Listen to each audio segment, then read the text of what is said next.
eloko nini esilaka te bandeko ata filme ya Yesu kutu esila tolali tolamuki dimanche na église ya évêque Mukuna ACK degré évêque Mukuna asaboli pasteur François Mutombo voici l'homme epesi pasi akeisi koloba na ye ba vérité yoka makambo alobi. Ne faut pas construire sur le fondement d'autrui. Kotonga na oyo mutu mususu atonga te. Olingo kende liboso. Tu veux aller de l'avant? Kotonga na fondement ya bato te. Kokende kotonga na fondation mutu mususu te. Fondement ya bato lingo loba nini? Le fondement d'autrui veut dire quoi? Église ozo kambeza seka. L'église que tu diriges c'est ACK. Bato wana baye pona kombo seka. Ces gens sont venus pour le nom ACK. Tout ce que tu as, c'est dans le nom de ACK. Lobby. Demain, tu viens maintenant vers ces gens-là. Oh, nous sommes devenus maintenant la main de Dieu. Non. Non, boyété. Toute personne qui a dans le temps de Dieu dans la justice, la Bible dit ceci. Tu vas tout abandonner. Tu sors avec ta femme, avec tes enfants. Tu vas faire ce qui est à toi. Commence aussi à zéro. Monte aussi en haut. Mais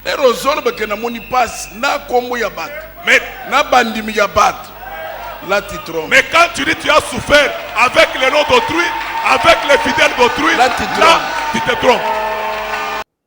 Voici l'homme pe avanda kiniete yepe na église na ye azongisi réplique. Finalement ko sona ba pasteur est commis visa boye pona nini bandeko. Avant de continuer, bon s'abonner d'abord massivement à la radio Lokoé télévision. Nous vous retrouvons juste après tout à l'heure.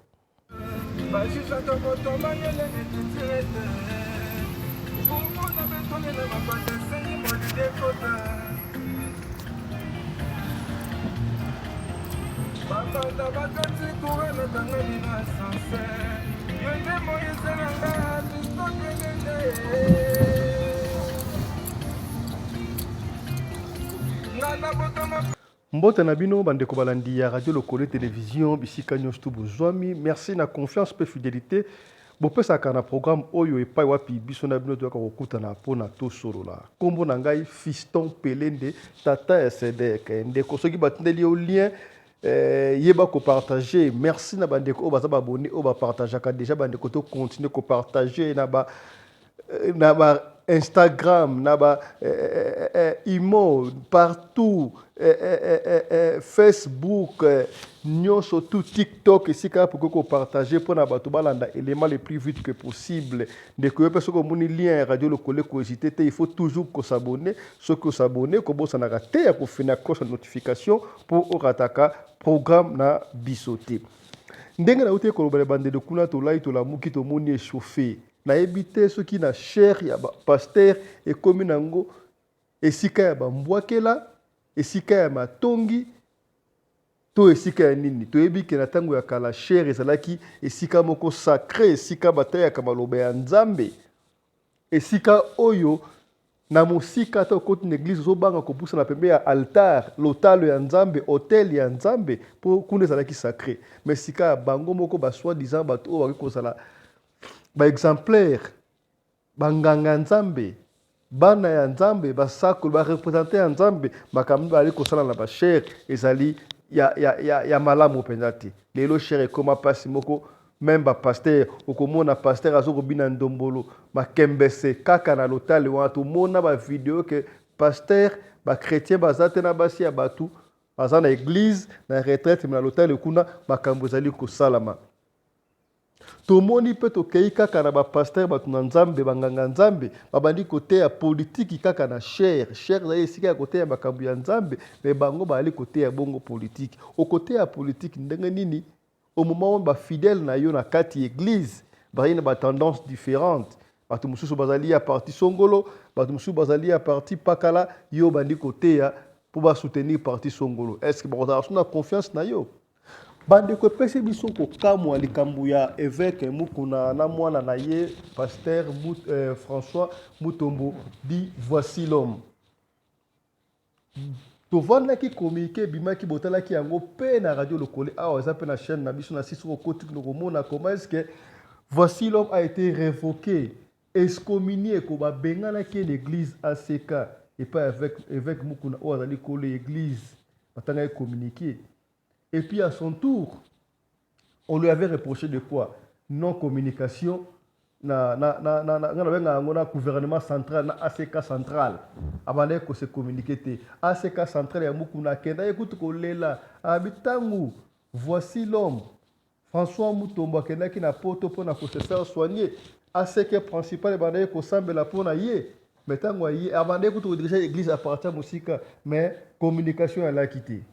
Nga na yebisa kibino wana ezala ki d'une manière officielle nde balobaki wana mais ce que officieusement il y a un problème ezala ka makambo ya 10% église ezala ki makambo ya mbongo finalement vérité ya kobima tangu ye moko alekaki voici l'homme alekaki na etando wiki en direct na conférence de presse il avait dévoilé alobaki yango l'église.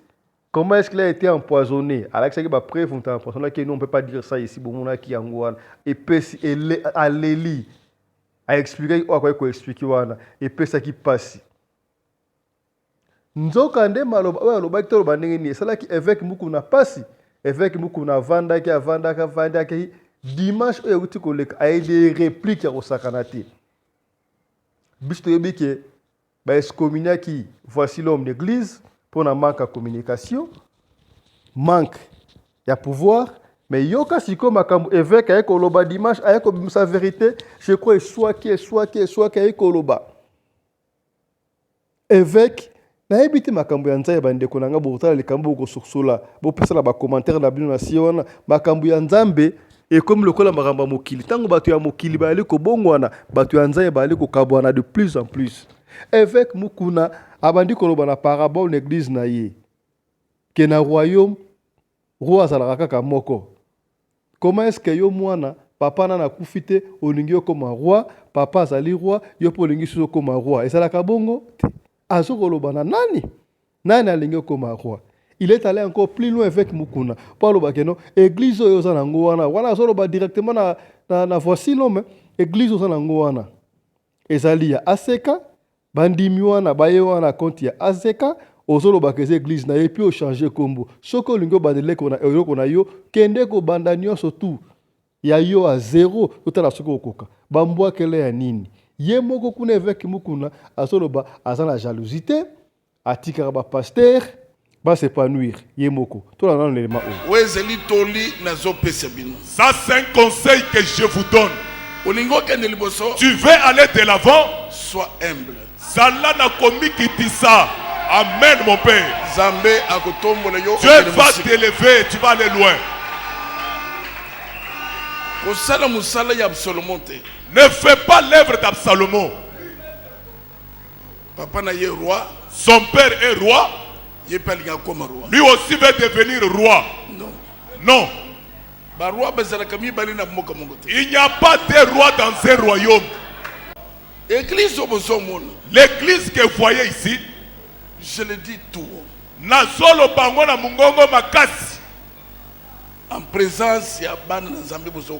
En présence des enfants de Dieu que vous dirigez. Quelqu'un s'est levé.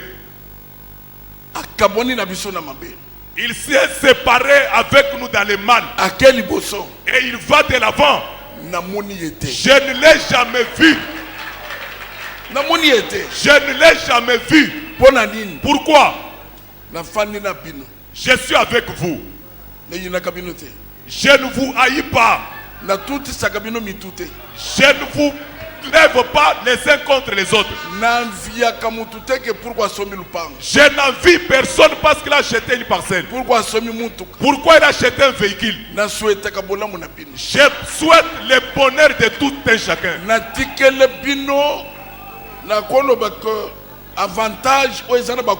Je vous ai laissé les avantages qui ne sont pas dans d'autres églises. Tu peux organiser une campagne, je viens aussi, je participe.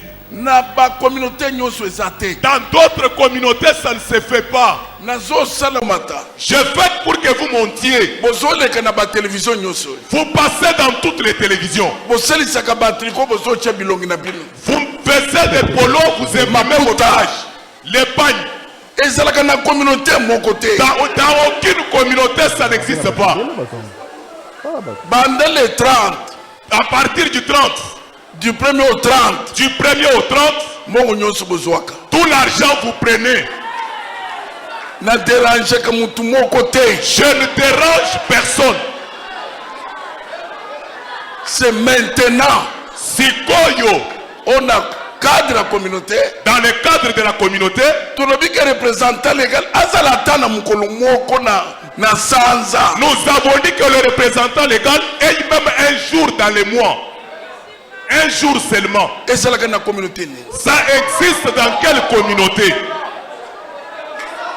Et bénédiction du Père. Ça, c'est ce qu'on appelle la Belipamboli Atata. Na 30 jours. Dans 30 jours.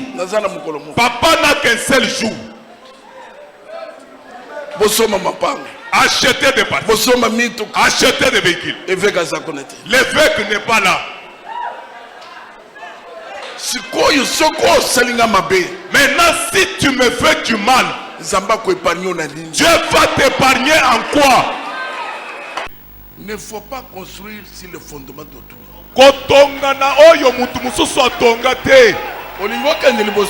Tu veux aller de l'avant?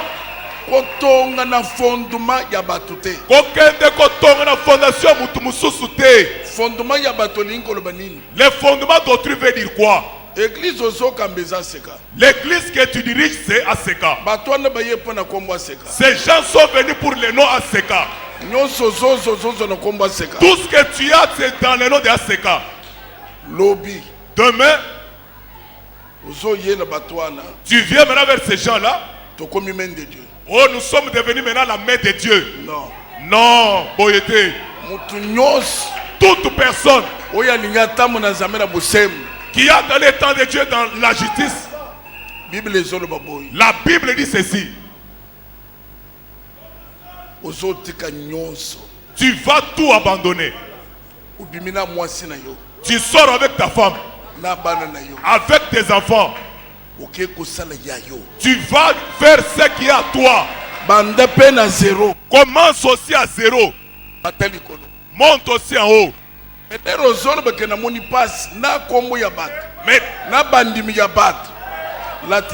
quand tu dis tu as souffert avec les noms d'autrui, avec les fidèles d'autrui, là tu te trompes.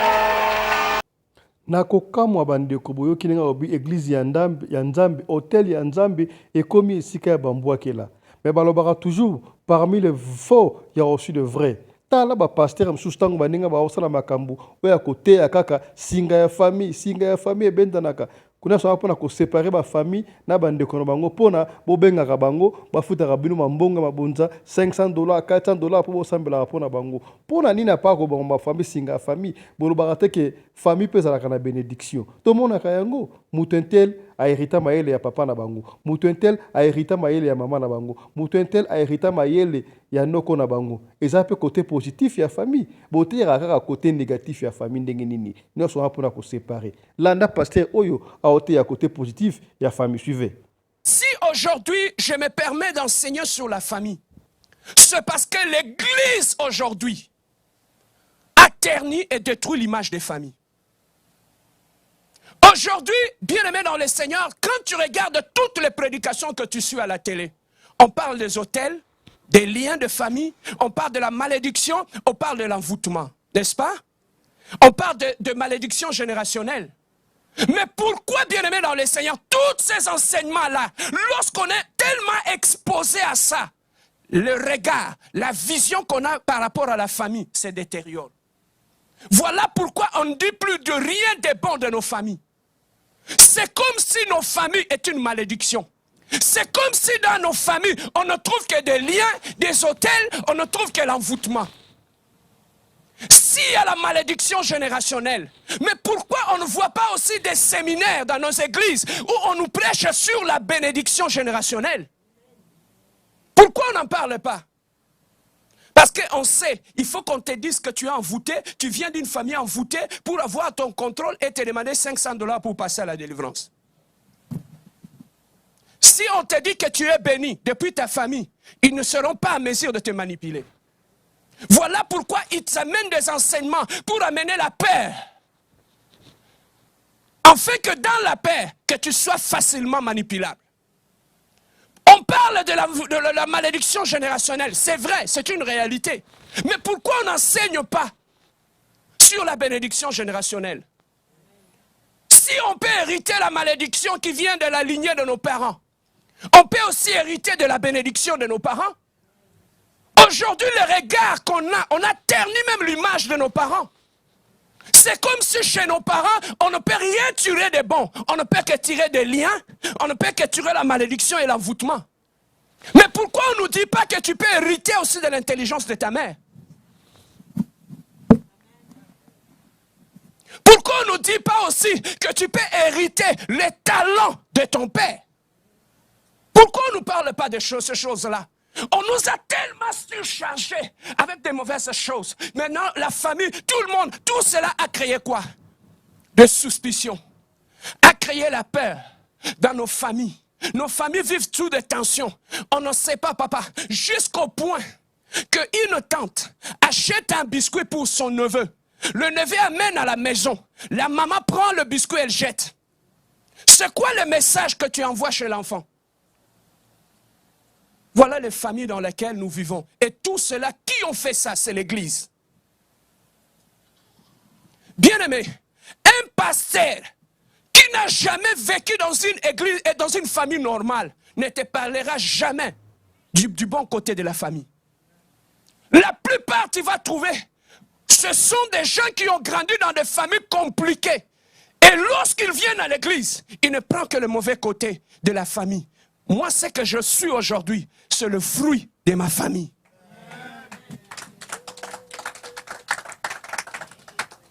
Amen, hein? Moi, les liens peuvent être là.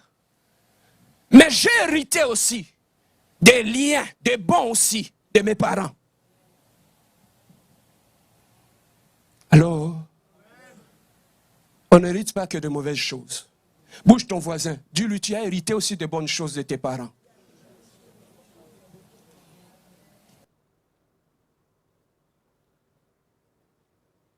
Voilà. Bolandi Binomoko, parmi les faux, il y a aussi le vrai. La famille n'est pas une malédiction. La famille, c'est quelque chose qui est béni. Réjouissez-vous d'avoir une famille. Si vous avez une famille, tout le monde aura un côté négatif. Oui, côté négatif, c'est ça là. Tout semble la ramène et si la côté positif, et ça là. Merci Nabino et à la prochaine.